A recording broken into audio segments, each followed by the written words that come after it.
Alba, Benita dhe Ludo në një bisedë të ndjeshme, kufit, familja dhe keqkuptimet në shtëpinë e Big Brother Kosova, edhe bisedat më të thjeshta shpesh kthehen në momente tensioni dhe keqkuptimesh.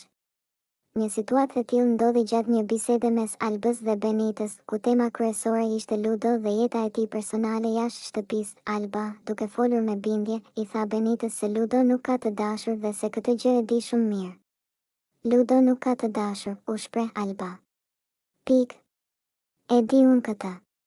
Kjo deklarat nuk kaloi pa u vënë re nga Ludo, i cili reagoi menjëherë, i habitur dhe pak i bezdisur nga mënyra si po flitej për jetën e tij personale. O bobo, tha Ludo me ironi, po ç'a do ajo? Ai vazhdoi duke sqaruar se, pavarësisht thashë themeve apo interpretimeve të tjerëve, ka disa kufi që nuk duhen kaluar. Ludo theksoi se familja është një vijë e kuqe për të dhe se askush nuk duhet të hyjë në tema që nuk i përkasin lojës, sidomos kur nuk ka një limit apo miratim të qartë, përderisa nuk ta jep limitin te familja, u shpreh ai me ton serioz. Ti nuk duhet të hysh.